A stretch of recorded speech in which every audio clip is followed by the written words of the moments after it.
Let's look at Chapter 4 and Financial Analysis. These are the learning objectives that has been set up by the book. We're going to look and explain the purpose and importance of financial analysis. We're going to do some calculations, okay, to compare the company's performance to other companies or just to benchmarks of the industry. And then we'll look at the limitations of the financial ratios. That should keep us busy.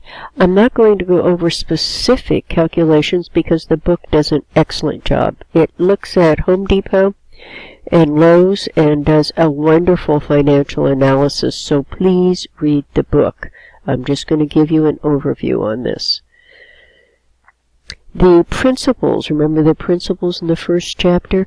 Well, these are the principles involved in financial analysis. They're definitely the analysis itself and the numbers can create agency problems, especially when incentive pay is wrapped around the ratios that are found from the financial analysis. Even goes to the point of officers of the company wanting to show better ratios because of stock investments and their stock they hold within the company. So there's a great deal of potential problems, agency problems using financial analysis. So keep that in mind. Remember, the markets are generally right because the markets read what's going on rather well, and the price of the stock reflects that. And then wherever you go with money, if there is risk involved, if they're going to invest their money, one expects a reward for that risk in money. So those are the three principles that you'll find throughout this chapter.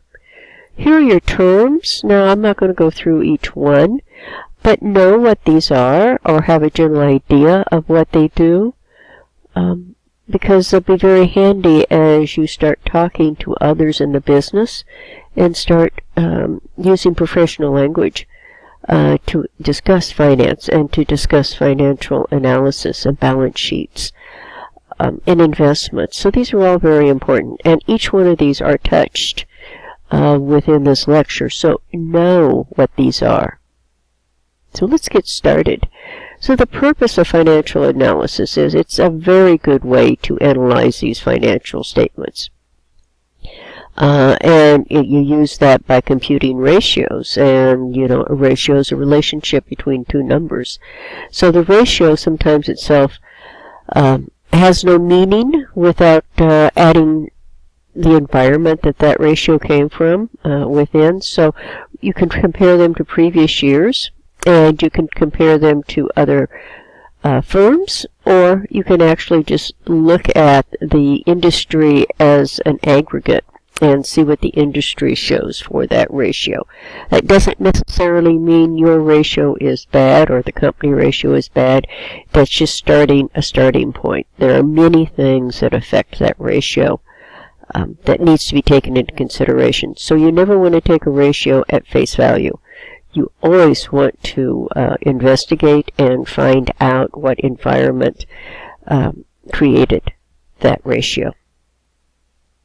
So the use of financial ratios within the firm, number one, it can identify deficiencies in the firm's performance so that you can take corrective action. Again, I cannot stress how important it is to investigate all possibilities. You can use it to evaluate employee performance and determine incentive compensation. Be very careful about this one.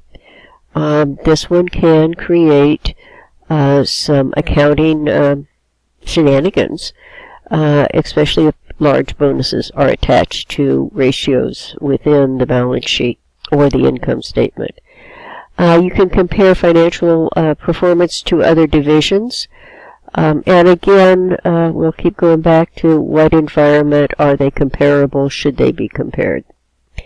You can look at maybe doing financial projections If you have 5 years worth of data and you can see that everything's been going up 3% or down 3% for 5 years, you may be able to do some predictions. You can understand your company's performance in context to firms' competitors, what's going on with it. And you can usually dig down and drill down and see major differences, as they've done with Lowe's and Home Depot in the book. And then you can, if you have a major supplier, and this can be very important for your company, you always want to be checking out their financials to make sure they're in good financial shape. Your company, if you get 90% of your supplies or your inventory or resources from a supplier, you want to make sure they're in good shape. If they go down, you may be scrambling to find another supplier that can supply those resources at that price. So very important. That's how you use it within. Well, from the outside, lenders are very interested in this information. The better financial ratios you have, the lower your interest rate, the less risk you are. Again, if you are the one that somebody wants to borrow money from, you've got to be aware that these ratios can be manipulated, and that's one of the disadvantages of them. Credit rating agencies can determine a firm's worthiness. This can be very important, again, for the better the credit rating, the lower the risk, the lower the interest or the amount of money they have to pay for funds. Investors, shareholders, and bondholders, whether they want to invest in your company, that's a no-brainer. Again, we come back to that agency problem. Buyer beware, because things can be manipulated. And then major suppliers, whether to grant you credit terms and what type of interest they may charge you. So, uses of the financial ratios from within are many, as are these for ratios for outside the firm, because this really is going to dictate your cost of borrowing, which has a dramatic effect on the bottom line of your company. So there are 5 questions you need to ask that we use when we do a financial relationship comparison. How liquid is the company? And this means how well can you pay your finance or your liabilities. And on page 110, great description of all of these. But these are the ratios you use. Current ratio, asset test ratio, days in AR, AR minus AR turnover, days in inventory, and inventory turnover. These will all measure how well you're handling current assets versus current liabilities and what those ratios are. You always want your current ratio to be above 1. Asset test ratio is really a lot more stringent because it's really looking at the short-term cash and accounts receivable rather than all of current assets. So that's a really rigid test. The days in AR and the AR turnover are really important because that tells how quickly you're getting money in the door after you've put it out the door. This will dictate how much money you have to borrow to pay for the resources that you've sold. So this needs to be short. And again, page 110 gives a really good description of these. Is management generating adequate operating profits on the firm's assets? So on page 115, are you managing operations and are you managing assets? You're going to look at operating profit, the percentage of operating of the profit margin. I'm stuttering. You can look at total asset turnover. Again, you'll look at days in AR and days in inventory and fixed asset turnover. This all tells how well you're using the assets of the company and how well you're creating some assets for the company when you look at profit margin. And then how is the firm financing its assets? You're going to look at equity versus debt financing. How much of the money or the funds, the resources, I guess would be a better term, are being generated or used? Where's the funds coming from? Are they coming from equity? Or are they coming from financing, debt financing? And there's one ratio they've been using, the debt ratio and the times interest earned. Look on page 118. Understand these. Very important, these two ways of financing a firm and which one's being used. Fourth question, is management providing a good return on capital provided by the shareholders? That's return on equity. Page 120, very important.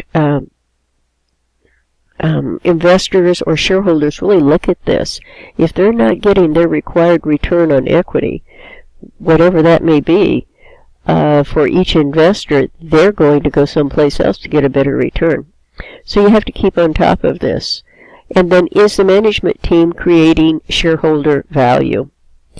And that's that price-earnings ratio, the price-to-book ratio, and the EVA. And this EVA is value added. Check out page 126 to explain these two. But on page 128, the EVA, so I think it's 128. Let me take that back. It's on page 126. That was correct to begin with. This is a really interesting equation. So really delve into that. If you have questions, message me on that. This one is, I think, a very interesting way to look at how management is creating shareholder value.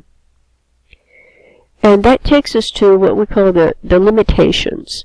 The limitations of financial ratios is best shown on page 128 of the book. And it talks about it's difficult, okay, for the industry that has multiple lines of businesses. You have to select your own peers. It's hard to find comparable peers, is what it's saying, and especially with the conglomerates today.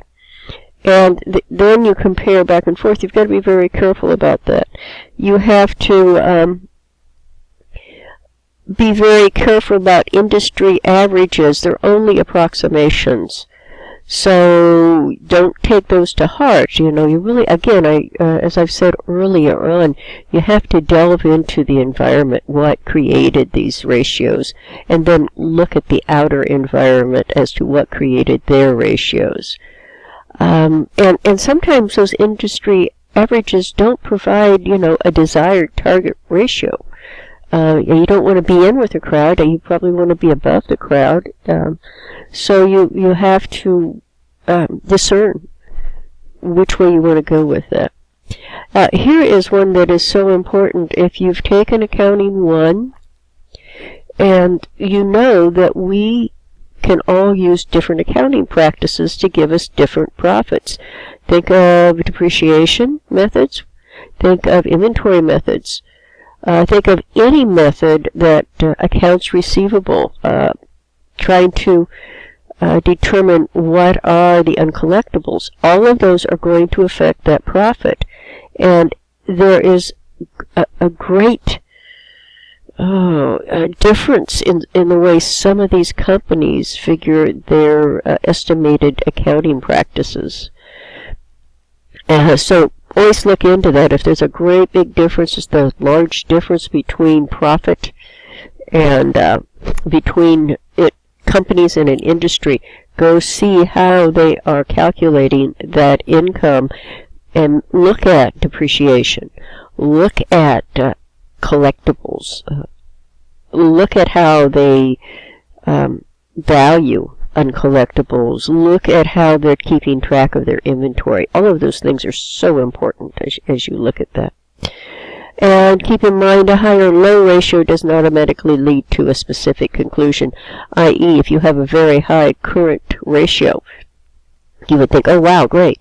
But no, not really. You want to have it to a certain extent, but if you have an extremely high current ratio, that means you have a lot of current assets that could be invested in other in other sources to be creating more money rather than just sitting in the bank not drawing interest. You want to be aware of also that different companies have different seasons, and that may, at any point in time, those ratios can change. You can have an end-of-the-year ratio, and then on January 1, do the ratios again. You will get different ratios just because of the transactions that have come in for one day. And in very large companies, this can create a large difference. So try to make sure you smooth out, okay? Be aware of what's going on. Again, look at page 128 where all of these are listed in the book. Excellent points are brought up and examples. So even though these are wonderful and we've got good purpose for it, there are limitations. You need to be aware of those limitations. So thank you. See you in the next lecture.